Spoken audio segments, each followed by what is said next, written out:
Good afternoon, fellow Toastmasters and dear guests. Raise your hand. How many of you see the brighter side of everything? We try to.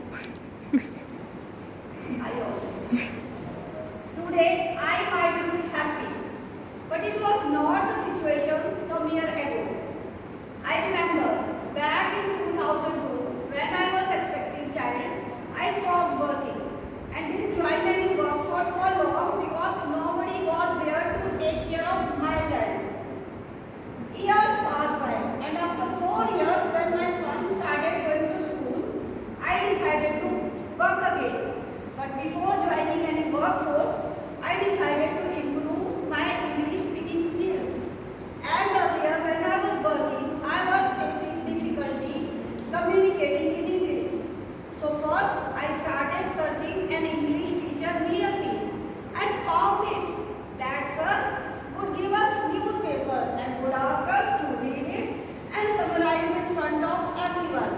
I did that activity, but it lied. Because nobody was giving me constructive feedback, I went there for a month and then stopped going and started searching new tutor. It was not an easy task. I searched here and there, struggled a lot. But one fine day I found my one. He might be in his 60s. When I first met him, he was sitting alone with a book in his hand. I gathered all my courage and wished him good morning. He looked at me and wished me back. I smiled and asked, "Do you teach English here?" He said, he nodded his head without saying a word. I immediately asked about the fee charges. He said 5,000 rupees per month. I was shocked and disappointed. To which old man said, "What happened?" I said, "Sir, I used to pay rupees 1,000 earlier somewhere else. Can I pay you the same amount?"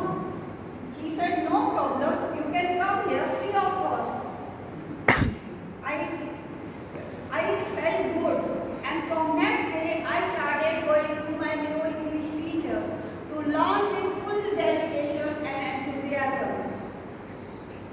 Many students came and went, but I chose to stay. And that was my best life decision ever. As not only I have learned English, but also few life lessons that stayed with me till now. One fine day, my teacher asked me, "How was your day?" That day, I was about to meet with an accident. When I was sharing my day, my whole focus was on the accident part. Then my teacher said, "Why are you repeating accident so many times when in reality it didn't even happen? See the brighter side of it. Be thankful that you are safe." He said, "Rita, imagine you are thirsty and in front of you you have a glass of water which is half filled with water. Would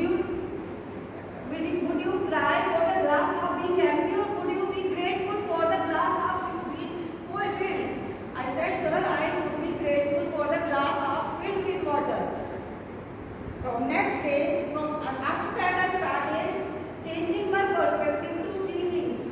Today, I try to cry less and live more. Today, I try to be less sad and more happy. Today, I try to see my glass half full, not empty. What we think, we become. What we